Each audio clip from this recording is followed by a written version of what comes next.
Welcome to the very first episode of A Very Sheedy Christmas. I'm your host Finn, and the general premise of this show is 24 days of the Advent and 24 Christmas films.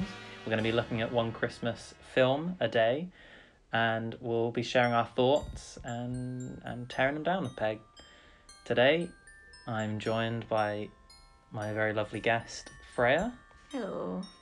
Who will be the world's first guest on A Very Sheedy Christmas. Such a privilege. How do you feel about being on the show? Privilege. And also short notice. Yes. Very much so. Well, talking about short notice, I received this very morning a parcel, a package, an envelope. What? I think, if you see here, there's 24 doors. Behind each one of these doors will be the Christmas movie we'll be looking at, so... That's quite some craftsmanship. Thank you. It's very... Well, I didn't make it, so I shouldn't say thank you. Ah, well, whoever made it is I think clearly... they'd say thank you, though, yeah. Yeah. Would you like to open door number 1, is the point? Door number 1 is the first Home Alone movie. Excellent. So, should we go and watch the first Home Alone movie? Sure. All right, we'll be right back. Hallie and Marv have overcome the latest in home security systems. But they're having trouble with one that's 8 years old. Hey, guys! Home Alone, a comedy by John Hughes. Yes! Okay. Thank you. Home Alone 1, the first Home Alone, the original. What do you think? It's been a long time since I watched it, and I don't remember it being as cheesy, I will say. Definitely. Very cheesy. I mean, that's what made it, really. But You hate kids. I loathe kids so much. You loathe them? Yes, Is that just like love with an extra letter, though? No, it's like even more than hate. Mm. It's more than hatred. I think it's an opinion. I think it depends on who you talk to. Loathe could be love with an extra letter, or it could be hate. Hate. It's opinion based. All right. It's opinion well, based. It's hate for me. It's hate for you. So you hate all children? Yeah. Even Greta Thunberg? No, because she's a teenager. I thought she was like 12. She's 12. I don't know. I thought she was 15 or something. I don't know. My opinions on Greta Thunberg will not be disclosed Right. in this video. So you'd want to burn her? No. Okay. I mean very, very small children and toddlers that scream and shout and stare at you. Ah! That's how they scream. That's how they scream. Yep. So, kicking it off with the obvious, Home Alone 1. Elvis Presley's in it. Apparently. No, he is. Apparently. He is in it. Apparently. Elvis Presley, of course, died Around this the many same time. years before Home Alone 1 came out. And yet those who still believe he's alive think he cameoed in it as a heavily bearded gentleman who has stood behind the mother while she's arguing with the porter.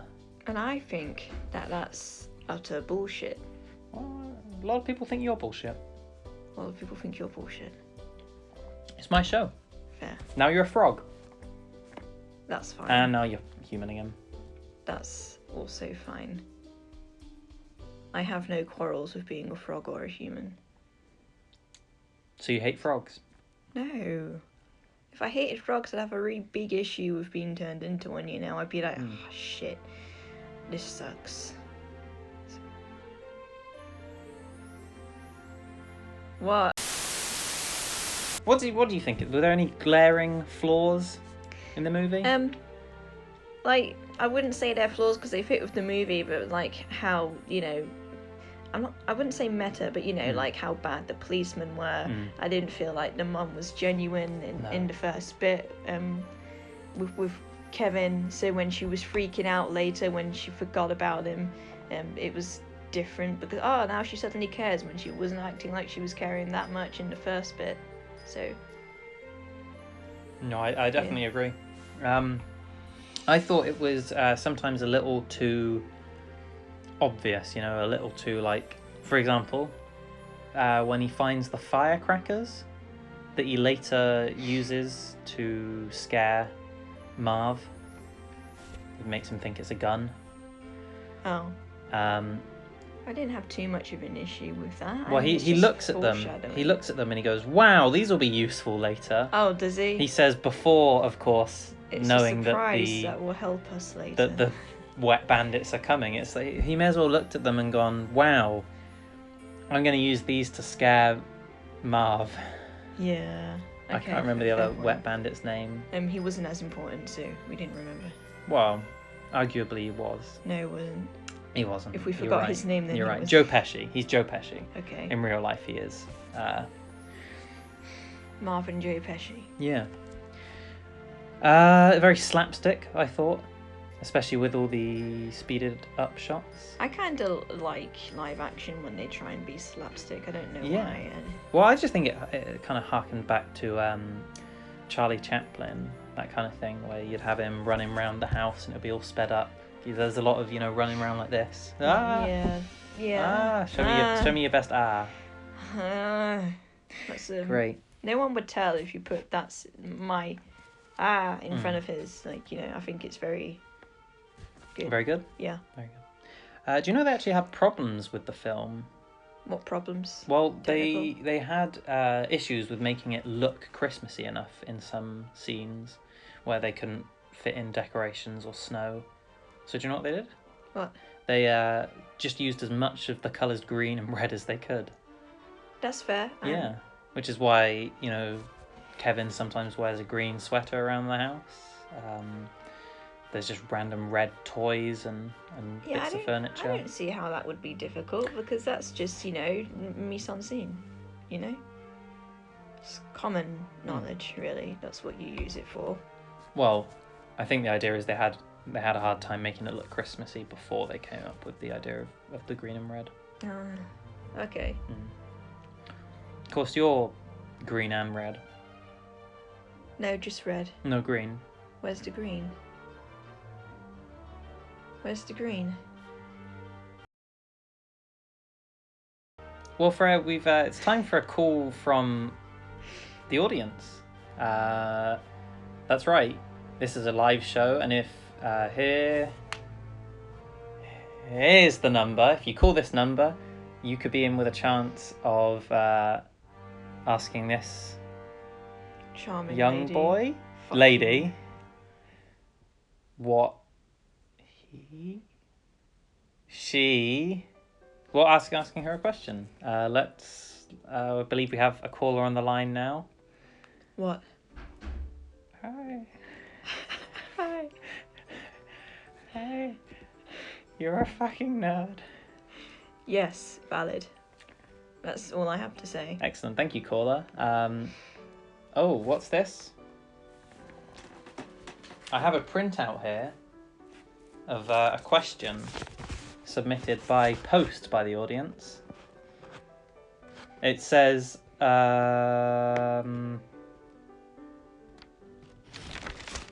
you think they keep knocking over the statue in front of the house? For example, both the pizza boy, the police, and the airport taxi drivers all knock over the little bronze statue in the front lawn. Do you think they're doing that to foreshadow Kevin's death?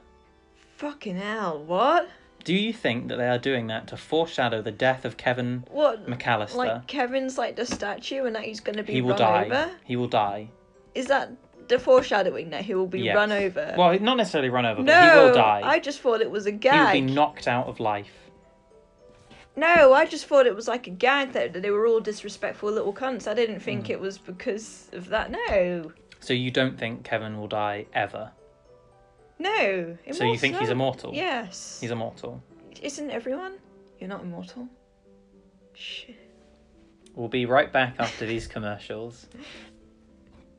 Christmas store, save on gifts. Sears can help with savings of 20% on lots of official... I'd like to buy the world a coat and keep it company. welcome back. I'm still here with Freya, talking about Home Alone 1, the first Home Alone, starring Elvis Presley. And, Freya, Kind of smelly. it's nearly time up on both this program and the planet. It's nearly time up. That's fine. I was waiting for it. What, just brief finishing question. Who would win? Kevin McAllister, It's the kid, right? he's the kid, with 2 hours of prep, and he knows that his enemy is coming, Okay. and his enemy Yeah. is Steven Universe. Because I don't know who that is, so you're really going to have to argue on the behalf of Steven Universe here. And the only condition is Steven Universe turns up to the house, he has no idea what's going to happen, but he knows that he wants to get inside the house and kill Kevin McAllister. Okay, well that's very out of character. So Are you sure? Yes. Okay, well at least we've established that. People that don't watch the show probably won't understand, but like a lot has happened and he can do so much that I don't think that Kevin would be able to. But I also don't think he would come to Kevin's house and No, try but and kill him. he's been transported here beyond his control, seemingly, and now he wishes to end Kevin's life, and that's the only thought going through his head. He doesn't have any friends or help or... Well, then Preparation. then Kevin's probably gonna die. So Kevin will still die? Yes, he will die. Right. And can you maybe elaborate, tell us a few of Steven's powers? Fuck, he can do like so much actually. Hmm. Like, why did you bring Steven Universe into this? I was just trying to think of something that you know and passionately enjoy. Like, there's Passionately a new enjoy. Epilogue season coming up Yeah. that showcases he's got a lot of new and serious powers. But what kind of stuff though? Like, does he have a gun or? Because I mean, the bandits in Home Alone have guns, and they can't even stop Kevin McAllister. So Shield. he has a shield, Yeah. like Captain America, or more like Yeah, basically. like some kind of bubble, Both. some kind of bubble shield. Yeah, a bubble shield and a Right. literal shield. What if Kevin McAllister had like Donkey from Shrek on his side? Probably not. No, I think yeah. Steven Universe if would he- still win? Or? No. No. Oh, so Donkey would be the deciding factor there. He's Can you maybe role play a little scenario for us where absolutely not. Kevin McAllister is chilling at home and Donkey somehow intervenes and He's sitting there at home watching a really shitty movie, you know, and he does that signature scream he does when someone gets shot. And then Donkey comes in, he's like, I heard you need some help. I'm gonna help you. Waffles solve all of problems, issues. And he goes and makes some waffles. Obviously, because Stephen loves waffles. So when he arrives ready to, you know, take him out, which is the weirdest crossover in history, I don't know what. Keep going. But the waffles are laced with nicotine, so obviously he doesn't know that. So nicotine. Is nicotine the right thing? That's in cigarettes. Arsenic is what I meant. Arsenic, a poison. Arsenic. Is it? Keep going. They really smell laced with arsenic. So that's why Donkey would win, because he has the mental capacity to know how to defeat people that are stronger than him. Why did you do that? I don't know what you mean. Please continue. That's it. Right. He dies of arsenic poisoning. All thanks to Donkey's ingenious plan. Thank you, firstly. That was poetic and beautiful, really. Did you actually swallow it? I don't know what you mean. But many fans of the Predator series of films have often asked themselves a similar question. Is there hair growing on your onion? Who would win? Kevin McAllister with some prep time, 2 hours of prep time in his own house, or the Predator who's just turned up there and simply wishes for Kevin's death? Well, obviously he's bipedal, and obviously it would be the same Continue. kind of scenario with the two guys. He could trip over things, he could, you know, A lot of the stuff would still be effective on the predator, so obviously the predator stands no chance. I can smell it! Stop eating it! I'm sorry, I just don't know what you're on about. But do you think the predator's invisibility would play into it in any form? Well, like, no, because he's going to be the one walking into these traps. I mean, Kevin's planned all these traps out beforehand. Yeah. So, probably not. He'll still walk into them because he, you know. Let me just, I'm sorry. Don't make me call security. let me just take, no. Please. Please stop eating the onion. I hate you. I can see that. I can see in your eyes.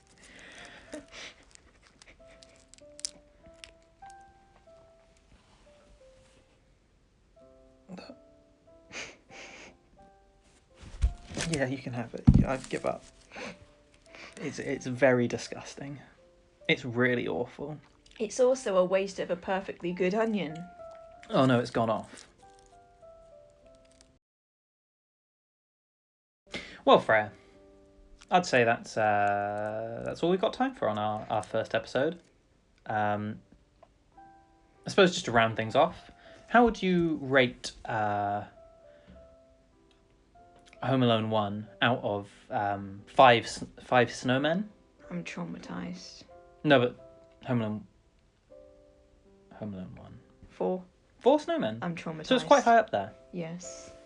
And have you ever seen the sequel? Probably, but I don't remember anything about it. I'm traumatized. You keep saying that. Onion! Onion. I don't know what you mean. Well, here, thank you very much for coming on the show. And as is tradition on the show, we cheat a little bit and we open tomorrow's calendar today. Okay. I I have the privilege of doing that. You do. It is. What is it? Elf. Elf. The movie that my parents make me watch every year. Starring Hitler. Starring Will Ferrell. There we go. Ladies and gentlemen, thank you for tuning in to our first ever episode of what is sure to become an annual series. I've been your host, Finn, and this has been the lovely Freya. I'll see you tomorrow, the 2nd of December, where we'll be talking about Elf. Boys, play us off.